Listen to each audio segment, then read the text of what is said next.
Hare Krishna. Welcome to all of you. Om Tat Sat. I hope all of you are doing wonderful. Today's session, we are opening on chapter 13. And I hope we have concluded in some way with chapter 12. And here is a summary. It's Arjuna's question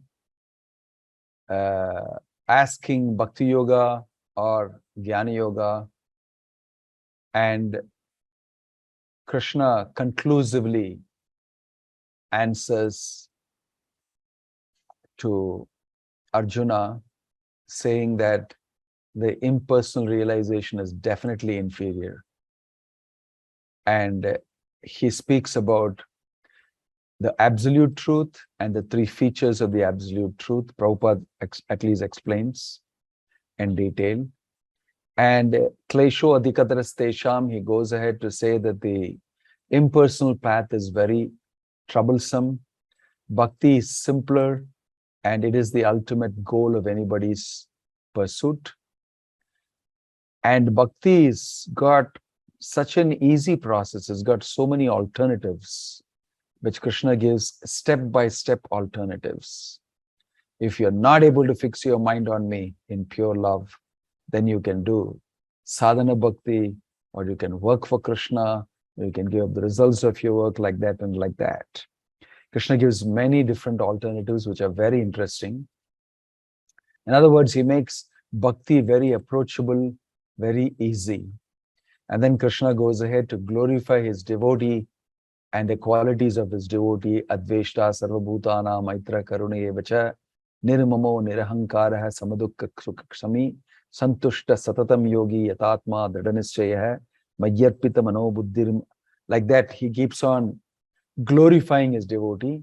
And then finally he says, Yetu Dharma Mritamitam Yatoksham Paryupakshate, Shaddadana Matparama, Bhaktaste Ativa Me Priyaha. He concludes by saying, one who follows devotional service is very, very dear to me. So there should be no doubt in anybody's mind about Bhakti Yoga and Bhakti. And then immediately in the 13th chapter opens up. Are you hearing me?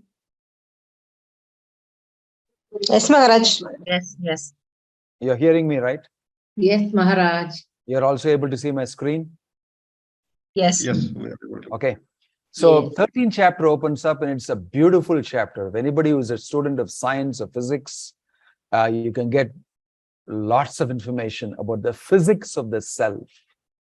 So Krishna becomes very analytical here because Arjuna is asking a very technical question. And the chapter starts with Arjuna Vacha Prakritim Purusham Chaiva Kshetram Kshetragyam Etat Vedutum Ichchami Jnanam Jneyam Cha Keshava. Then the Lord replies, Shri Bhagavanu Vacha Idam Shariram Kaunteya Kshetragyamiti Abhidhiyate Yetat Yo Vetitam Prahu Kshetragya iti tad vidaha. Very interesting question. Okay, please read.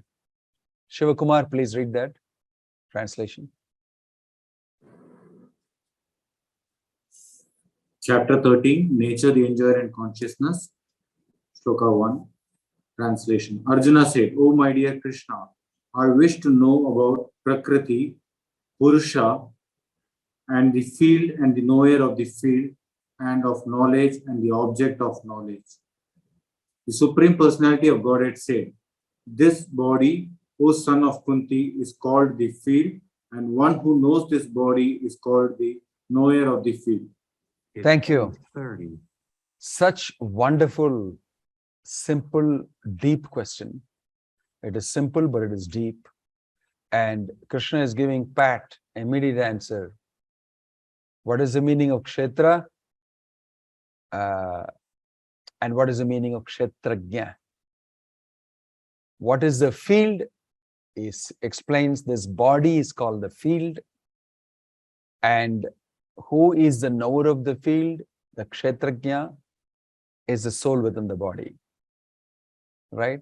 One who knows this body is called the knower of the field. Very technically explained. And this is a very interesting aspect. So Krishna, let's discuss further. Kshetrajnam chapimam viddhi sarva kshetreshu bharata kshetra kshetrajnayor jnanam yattat jnanam matam mama. My Sanskrit shloka has got also, fonts have changed and so some mistakes in it. Don't worry about it. Look into your book. All right. Now do you see this? Yes, Maharaj. Yes. So this is the sequence I showed you, chapter 12 flow. Bhakti Yoga or Jnana Yoga. Here.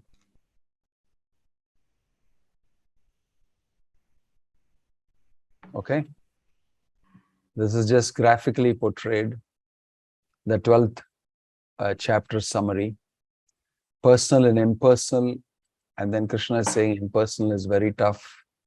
And then Krishna goes to delineate Bhakti Yoga and he gives various choices. And then he glorifies his devotee and he glorifies devotional service. Okay? Qualities of his devotee.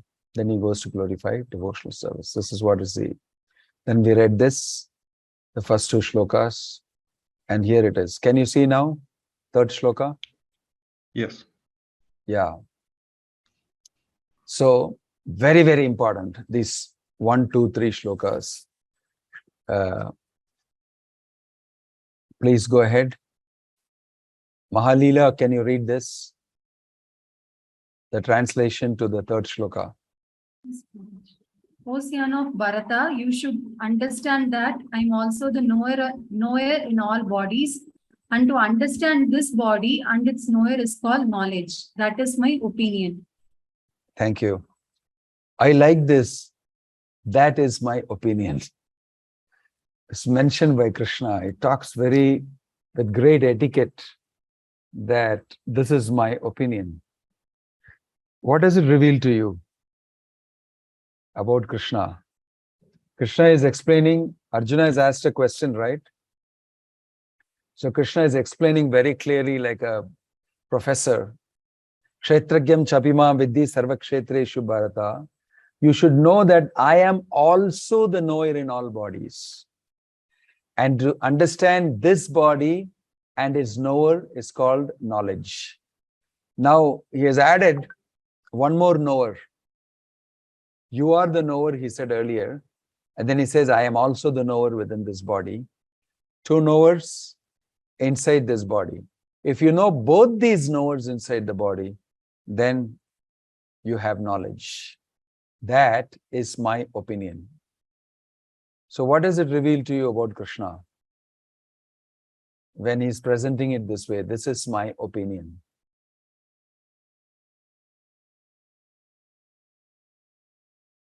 Does it mean that you can have your own opinion too?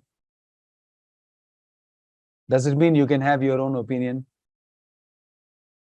You can say that, no, you may have existing inside, but you have nothing to do inside here.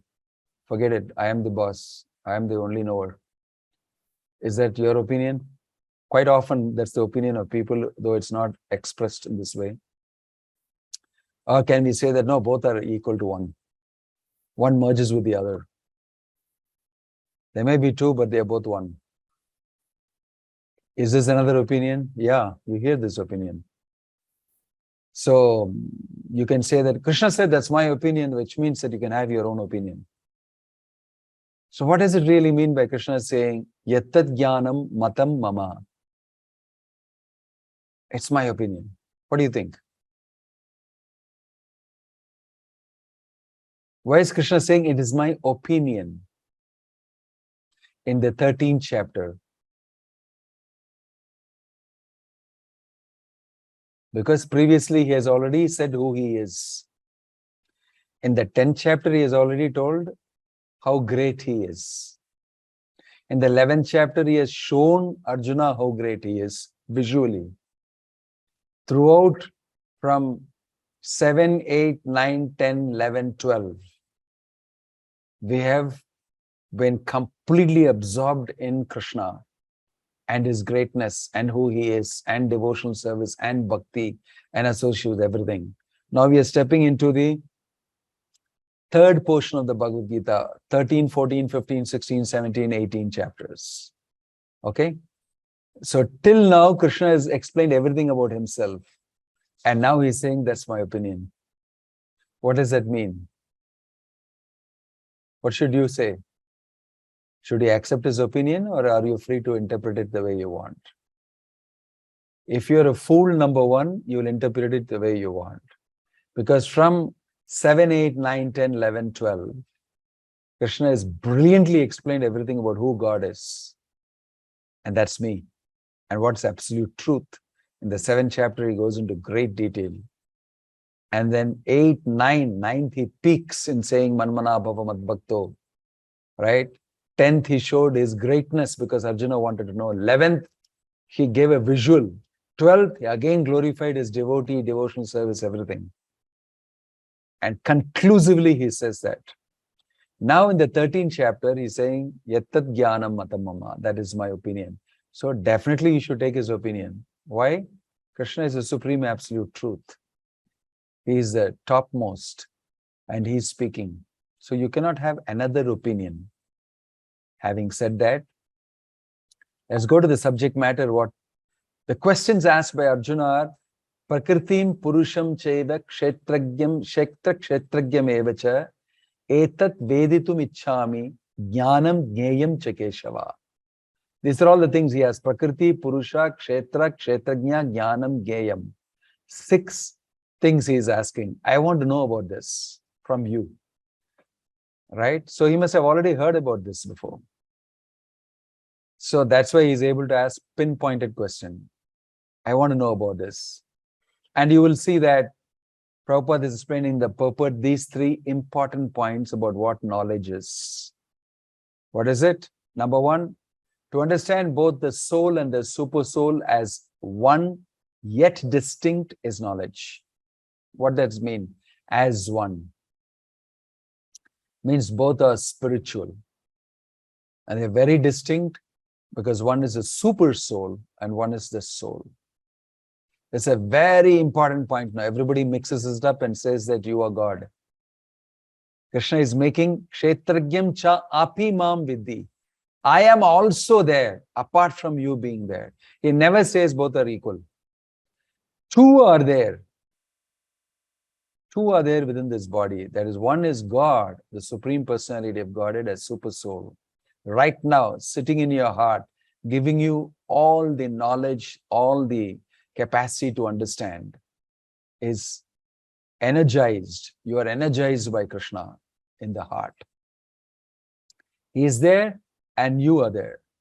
Both are not same. Both are same in one way. Both are of the same quality. Both are spiritual. Right? Brahman.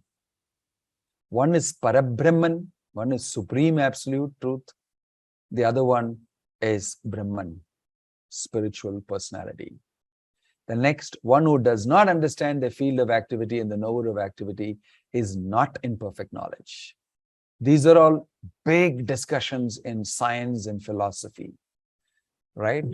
So one who does not understand the field of activity, the field is this body, and the knower of activity means super soul and soul is not in perfect knowledge. Now, nobody accepts God in the secular world, scientists, philosophers, and everybody. I just saw a presentation of somebody speaking about how we can have our own morals without religion. Human beings are capable of having their own moral life. You don't need religion for that. Because religious guys just speak about something which is not scientific and just blind faith and everything. But we can have moral according to science and according to a rationality. Right? But according to science and according to rationality is what? Things have been happening, and look at what has happened to the world. Look at climate change, look at industrial revolution spoiling it, and look at so many things happening. It's by your own intelligence. It's by your own rationality. So you are not having full knowledge. That's why you've screwed it up. So if you have knowledge about God, about yourself, and about the world, the field of activity, and your body, then definitely you'll be in a much better position. Then number 3, one has to understand the position of Prakriti, nature, Purusha, the enjoyer of nature, that is you and me, and Ishvara, the knower who dominates or controls nature and the individual soul. Okay? These are very important points to know. Prakriti, Purusha, and Ishvara and their interrelationships is a very important aspect. So here is Prabhupada quoting, one should be careful not to consider the Supreme Personality of Godhead in every body to be one with the individual soul, the Jiva. This is something like equating the potent and the impotent. Right. So I'm going to just ask you briefly before I show you anything else. So who do you think you are? Now that we are in the 13th chapter, I'd like you to tell me, who are you? Part and parcel of Krishna. You're a part and parcel of Krishna. Okay. Then? Anybody Spirit else? soul. Pardon? Spirit soul. We are a soul. Okay, what does that mean? What does it mean that we are soul? That means you're not the body? Spirit soul. Spirit soul. Like we're a part, we're like a spirit. We are the same, we're part of him basically, but yes, in a different spirit, not in the same quality as he is. Okay. What do you understand by spirit?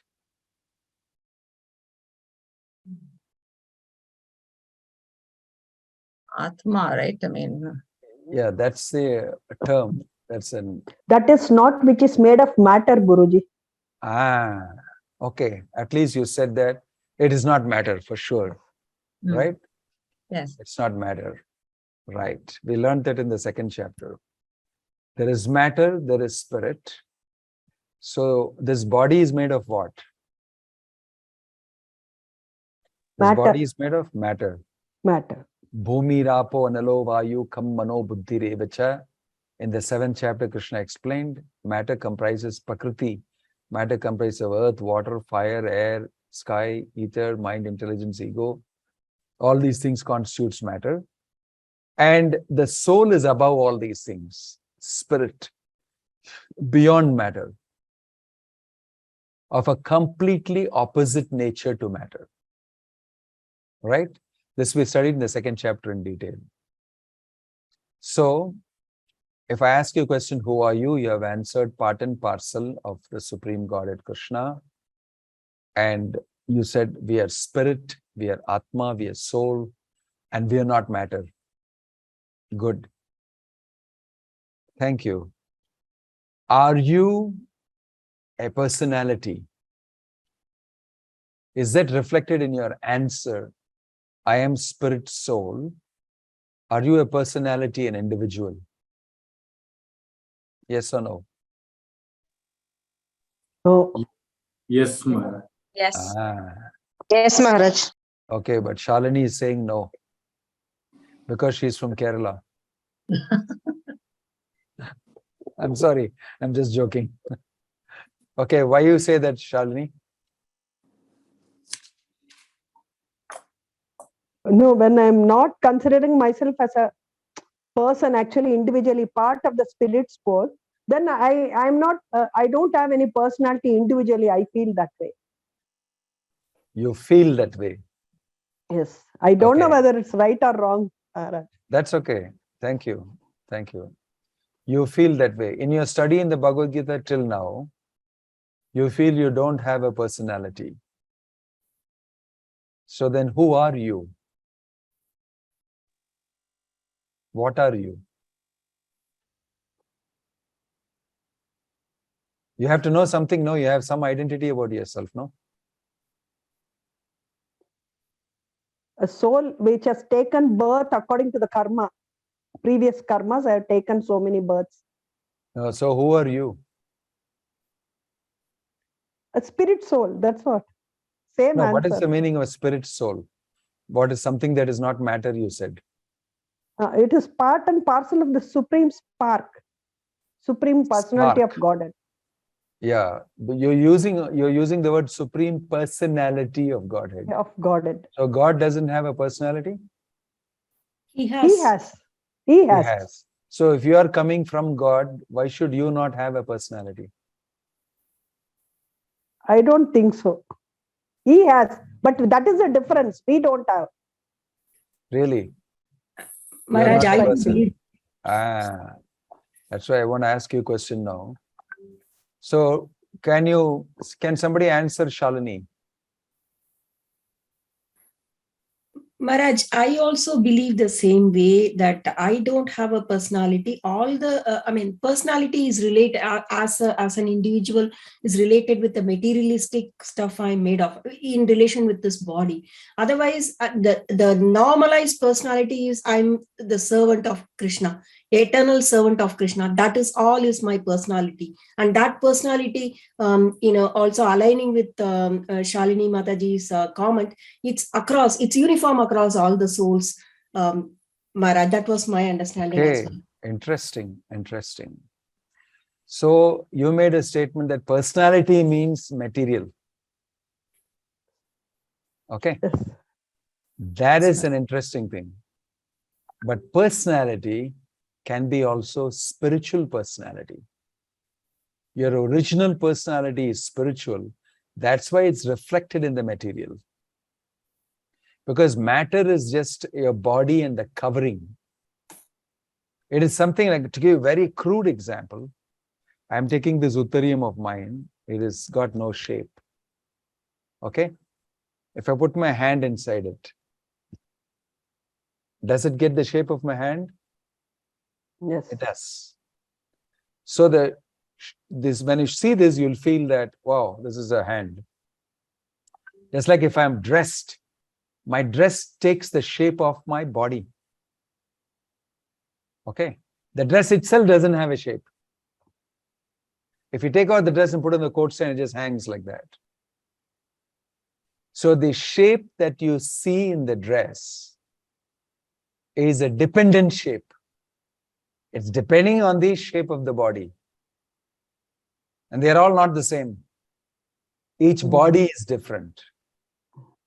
Just as much as each dress sits differently on each body according to the shape and size of the body. So unless you have an original personality, spirit, on which matter rests, this matter will not have a shape.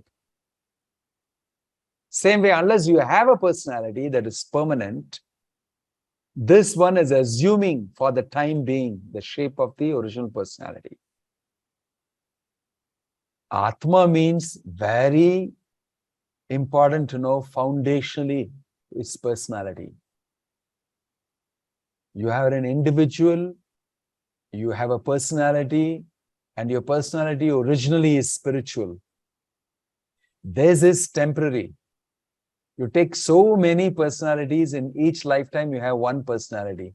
And you rightly said, like Krishna said, that my personality is material, because that is the one you're in touch with in material consciousness. In material consciousness, you are not able to bring out your spiritual personality because you're spiritually dead almost. You're living a material life because your spiritual personality is completely in seed form. It has no space, it has no atmosphere to express itself spiritually. Since you're surrounded by matter, material consciousness, and material life and activities, that original personality of yours doesn't come to the fore. Okay? It's a very important point to know. You are a person because God is a person. Supreme personality of Godhead. And why do we say personality? It's because consciousness is involved. A dog is also a personality. A cow is a personality. You can see It will express itself. I'm hungry. I can give you milk out of affection for you. You keep me well. You can, if you have a goshala, you'll know you have so many emotions with the cow. You go near the cow, it'll bang you sometimes, it's angry. It's thirsty, it will indicate to you. It will shake its head. When the milkman is milking the cow, some give very happily. Sometimes it'll refuse to give. I feed my calf first. I will not give you milk. And the calf, you can see it's a person. Personality. Some personality attributes we know. Was the Jagdish Chandra Bose proved that even plants are living beings. He put a scissor like this in the pathway of a creeper that's coming. And the creeper completely turned away from the scissor and went the other way. Then he did so many experiments like this. He's like a Nobel laureate, Jagdish Chandra Bose. He did all these experiments with plants to show that they're living. And now people will tell you that you can talk to plants in your house in the pot. They grow much better if you talk to them. If you talk to them, water them, and just feel them a little bit, they grow faster. They grow better. All this is research.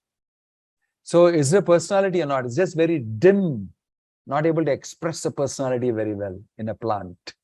Maybe a cow is able to express much more. And a human being is fully blossomed. He can express it much, much more. His consciousness is more blossomed. But these are all persons. These are all persons because all of them are spirit souls in different levels of conditioning and different levels of packaging. So spirit soul is the personality. This body in this material situation is not the personality. It's a temporary material personality. And that personality changes from life to life. But the constant core is your spiritual personality. This is what the Bhagavad Gita is telling you. Krishna is a person, and if you are a part and parcel of Krishna, you are also a person. You also have a personality. Remember this. It is just that you have not blossomed your original personality because you're not cultivating the spirit. You're not opening it up. All right? So here comes now. In this body, there are two persons. One is the Supreme Personality as Paramatma, and the other is you. You are the person really enjoying this body. You're very interested in it. He's not interested in your body. He's present in every body, but you're present only in your body. Present only in your body. Okay? Very important for you to understand this properly. In the 13th chapter, brilliantly Krishna explains this. And Prabhupada gives some very wonderful purports. Right? Then you will see that Krishna goes ahead, if you read the next shloka, answering the different things that Arjuna has asked. You understand? It's one of my very favorite chapters. When I first read it, I became very interested to know that Krishna has explained it so scientifically. He's used science of a completely different nature and type. But it is something that if you spend a little time to understand, you'll understand the different types of a higher dimension science. So if you go to 4th shloka, you will see Krishna explaining further to Arjuna. We will see more detail. Tat kshetram yaccha yadrikcha yad vikari yatascha yat sachayo yat prabhavascha tat samasena meshinu.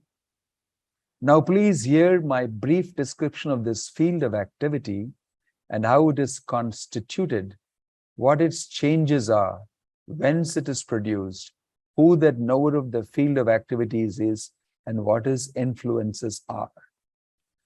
So he's saying, I'm going to tell you in great detail all these things. Go to text 5.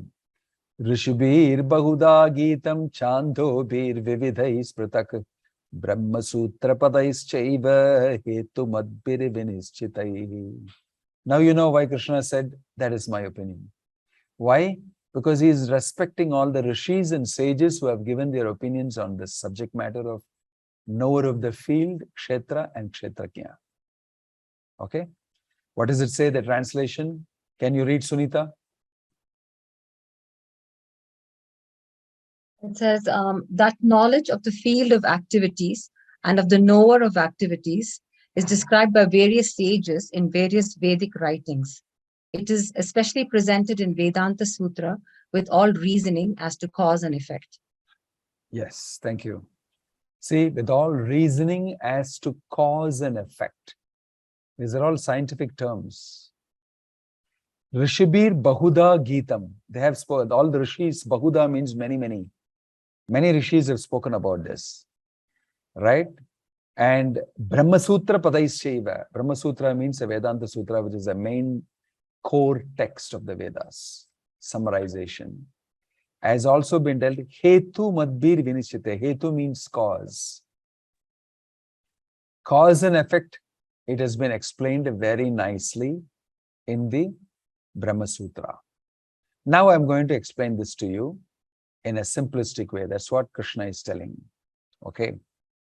Then he goes to explain first matter. He said, no, the field of activities you have to explain. Earlier in 7th chapter, he already explained in a simpler way. He spoke about 8 Bhinna Prakriti Ashtada. Bhumi, Rapo, Nalo, Vayu. You remember this in the 7th chapter. Now he is going to expand that further and speak about 23 elements. There he said 8 basic ones. Now he's adding more.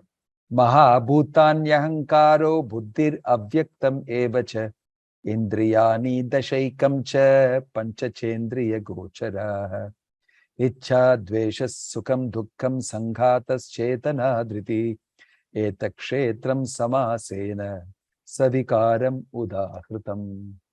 Okay, can you please read the translation, Priya? Yes, Maharaj. The 5 great elements, false ego, intelligence, the unmanifested, the 10 senses and the mind, the 5 sense objects, desire, hatred, happiness, distress, the aggregate, the life symptoms and convictions. All these are considered in summary to be the field of activities and its interactions. Harish. Right, thank you. So now, Kshetra and Kshetrajna, Krishna gave an introduction to Kshetrajna. Two people are there who are knowers of this body. And then he said, rishis and sages have discussed a lot about this. I'm going to tell you this. And then he, Mahabhuta means Pancha Mahabhutam, earth, water, fire, air, sky, that one. Then Mahabhutani Ahankara, false ego, Buddhir, Avyaktam. Avyaktam means it's called Pradhana. Before the material world is coming into force, it is in its uncreated state with all the information and everything available and ready to manifest. That's called Pradhana. It's a big, wonderful description about creation in the Bhagavad. Very interesting. I mean, I don't know how people say that this is all just religious stuff. It's so technical. I haven't even learned physics like this in my life. I'm very interested in physics right from my younger age, but I never learned this type of physics. It's a very different type of explanation about matter and how matter works in a very foundationally deep way, connected with God. So it's not the problem with the way we understand matter and we study matter in physics and sciences. It doesn't have the connection with the original cause, right? Hetu madbir vinishite. It just starts somewhere in the middle. It doesn't explain anything. Where did it all come from? Nobody explains it. The theory they have, it came from us, there was a big bang. And then there's a singularity explanation. And then there is some, biological theory about how reactions and gases condense together and form vast. It's all theory. Somewhere they start something like that, nebulous and cloudy. And then from there they start off and say, all these things happen. But since they don't have a connection with the source and original cause, these things go wrong along the line. They don't know. But here you see Krishna has put himself in the beginning itself, Binna Prakritir Ashtada. My energy is matter, material energy. And I am looking after it, Maya Dakshena Prakriti. So the personality of God and his presence everywhere is a vital factor if you want to understand matter. If you subtract him, you'll get bewildered by Maya and illusion. You'll not be able to understand properly. Even today, the scientists are trying to understand what is consciousness. They have concluded that it's coming from the brain. Every big scientist is saying it's from the brain. There's no necessity to posit something called soul. It is consciousness is coming from the brain. And till today, they don't have hard evidence to say that consciousness comes from the brain. It's just they see some activity in the brain through some sensors and through some other things and everything, when some other type of subtle things are going on. And so this must be the cause for it. But it's not at all a proper scientific conclusion, according to their own science. They're struggling a lot. Some are very honest about it. In fact, they're saying that these are hard questions. David Chalmers, one of the world's topmost authority on consciousness study, openly reveals in his talk that we know it exists, we know it is there, but we are not able to get hold of it and express it in scientific terms. He openly says it. I am a person, I have consciousness, but when I try to explain it through science, I'm not able to get it. But I have an experience of the consciousness, so I know it exists. So they're not able to put it up in that. It seems the science is completely insufficient to explain consciousness. You can see that they struggle. But you will see in Bhagavad Gita in the 13th chapter, Krishna will start explaining it. He explains consciousness in one verse, and it hits you very strong. Very strong. Why? Because you have faith in Krishna. You've been traveling from the first chapter right up to 13th chapter. And he is very carefully seeing the development. And then in the 13th chapter only, he's speaking about this. He'll speak about consciousness. Very soon we'll hear that. So I want you to very closely understand this is high-class science and physics. If you look at it that way, it's a different model of the reality. It's not like what we studied in science and all that. To some extent it is. Some similarities are there. But you see, Krishna is not talking here about atoms and molecules. Because that is what he's talking about. Bhumi, Rapo, Nalo, Vayu, come, earth, water, fire, air, sky, is more fundamental than the atom. Is more foundationally fundamental than the atom. So in the Vedic literature, in Vaisheshika, Nyaya and all of them, you'll have descriptions of atoms and molecules and everything. But Krishna is speaking foundationally about what constitutes matter. If you know in your science, you say, what is matter? Mass. You'll talk about atoms and molecules. You'll talk about this, and say this is what everything is made of. That is gross. That is gross subject matter. But there's something else more subtle that makes matter up. And if that is not there, this gross thing won't exist. Just like I told you, if you don't have mind, intelligence, false ego, this body cannot work. Or if you don't have the software in the computer, the hardware doesn't go at it. Right? In the same way, you should understand very carefully from here. Number one, if you make a mistake in understanding that you're a person, many things will go wrong for you in understanding this. If you make a mistake in understanding that God is a person, again, your errors will start from there onwards. And by the time it comes to final conclusions, it will be a very wide angle.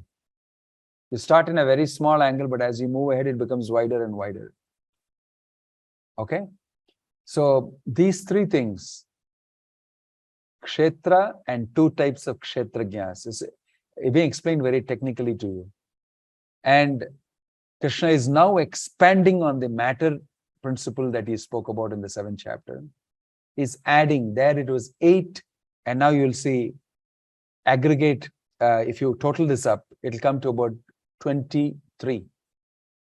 We will look at this. You should read the purport. In the purport, he's explaining that. There is 5 great elements, earth, water, fire, air, sky. Then the 3 subtle, mind, intelligence, and false ego. That makes 8. Then there are 5 working senses and 5 knowledge acquiring senses. Okay? 5 working senses are the legs, the reproductive system, the hands, and all that stuff together. The digestive system and all that. They're called the working senses, karmi indriya. Then there is jnanendriyas. Jnanendriyas means your eyes, your nose, your tongue, your sense of touch, and all that. Those are 5 senses. 5 working senses and 5 knowledge acquiring senses together make 10. 10 plus 8 that you already have. Okay? Earth, water, fire, air, sky, mind, intelligence, and false ego. So 10 plus 8 is 18. Okay? Then there are 5 sense objects. They're called tanmatras. The 5 sense objects are sense of touch, rupa, form, eye sees form, sound, shabda, smell, rupa, gandha, sparsha, like that, 5 of them, sense objects. Each of these senses go behind those sense objects, right? 18 plus 5 is 23. Okay? Then there is the spirit soul, if you want to add, 24, I'm sorry, 24. So you have 24 elements described here. Krishna is elaborating and said, inside this 23 is situated the soul. This is the field of activity. And their interactions produce these things. Distress, happiness, conviction, all these things happen between those 23 interacting with each other. He's giving an example here. Sanghatas chetana dhritihi. Etak kshetram samasena sa vikaram udahritam. Vikaram means transformations brought about by the interactions. Right? You must remember that this is a creator speaking, and he's giving you the engineering of it, the science of it, how things work, because he is the one who made it. Right? So very casually, he's giving this fantastic information, sitting on the chariot, on the battlefield, and Arjuna is asking, how does that work? And he's telling this, Mahabhutanya hankaro buddhira vyaktamechata indrani dashaikam cha panchachendriya gochara. He's explaining. And Arjuna is a very brilliant student. He's also understanding very fast. But it's not that he has not heard this before, he has heard it before. But when Krishna speaks, everything falls in place for him inside the head. Okay? So field of activity, where the soul plays for his material enjoyment, for sense gratification, that is provided by the Lord and supervised by the super soul. He comes as super soul, supervise it. It's just like, the son asks, Papa, I want to actually, drive the car like you. I want to do that. I don't want cooking like my mom does. So what do? My mom will actually give you a whole kitchen, a small kitchen you can buy. It's got a gas stove, it's got vessels in it, it's got stand in it, it's got tables in it, it's got chairs in it, it's got all sorts of stuff. And the daughter gets really busy. That's very absorbed in that. And the mother comes and sets it for her initially. Guides her how to enjoy that. Right? And she will even cook dishes in that. And the mom will come and say, is it ready? Can I eat breakfast? And all that. So it's something like that. The super soul puts up a small trial thing for him and says, here, this is the field of your activity, go and play. This is what you want to enjoy, go ahead. I've given you a suit, a body. I've given you indriyas, senses. I've given you, these are the objects of senses. You contact them and you'll enjoy. This is what is being done. And the soul is very busy enjoying that matter. As much as the daughter gets very absorbed with the new kitchen set she's got, she's busy cleaning up, lighting the fire, taking and cooking a feast, and she's very absorbed. You become very absorbed. You become so absorbed that you don't even ask your mother what to do next now. And she's saying, if there's anything you tell me, well, I'll call you if I need. Get out from here. Actually, you're spoiling my fun. You stand here, actually, you spoil my fun because you're doing the big kitchen stuff and you make me feel bad. Get away from here. You go out of the room. That's what they'll say. Yes or no? I'll actually say, get out of the room. Why? You make me feel small. You get away, I'm in my own world. So although the super soul is there right next to you, you don't consult him at all because he's God. He knows everything. And I'm doing something like him. I'm imitating him. I don't want him to be here. I don't want to consult him. Okay?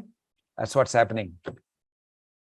So, you have lost your original personality. You have got deep into the playthings and you've identified yourself with it, with your body and everything, and you're stuck in that. This is not real. Your job is not real. Your wife and children, your husbands, your relatives are all temporary. This is not the original place. This is a plaything. It's a PlayStation that you've got. And you become so absorbed in it that you think it's real. You think it's real. In this sense, you should read this chapter. You should know Krishna is describing very graphically to him. You know where you're situated? This way. Mahabhutani ahankaro buddhir avyaktam evacha. Inside that is the soul. And what happens to him next is very interesting to know. So if you go ahead and read, the next we will read Amanitvam, Adambitvam, Ahimsa, Kshanti, Rajyavam. Krishna will next explain what exactly is the meaning of the word knowledge I told you. If you know these two things, you have knowledge, I told you. What is it? Kshetra and Kshetrajna. Kshetrajna, of course, in that there is two, soul and super soul. Kshetra and Kshetrajna is the main thing. If you know those two things, you are in knowledge. So you will see that none of us have knowledge after going and getting even of our PhD, as per the definitions of Bhagavad Gita. As per definition of Bhagavad Gita, we are all ignorant. Go home and read the next sloka, 8 to 12, which is bundled up in 4 slokas together. And the end of it, Krishna is saying, Agyanam yad ato anyata. Everything else apart from this is ignorance. Agyana. You see, the definition of knowledge is very different. Knowledge is not just knowledge about matter. You have to have knowledge about matter and spirit. Kshetra and Kshetrajna, then only your knowledge. But we are studying only Kshetra, and that too incompletely. But therefore, you are ignorant. You don't know. But you can, in your own colony, inside your own place, anoint each other with a PhD and a Nobel Prize. All you guys are ignorant. And out of all you guys, you appoint a committee and they say, this guy is the most ignorant of the lot. And you can give yourself a crown. It's not Krishna who's giving a crown to you or somebody from outside. All illusioned guys who have all bought the kitchen sets together, they are saying, this guy's got the best kitchen. He made the best illusory kitchen. He cooked the best in the illusory kitchen. And you give yourself a crown. Why? You're not connected with the cause, the original cause. So this is what is happening. And inside ignorance, we are crowning each other. Inside the bubble, you become great. Just see. If you read Bhagavad Gita, the bubble will burst. Just think this way. Now go back and read as homework the first 1 to 6, again the purports, and I'll revise it with you. It's a very important chapter. And you also do the homework of reading 8 to 12 with this idea in your head. Okay, I'll stop here. Any question or comment?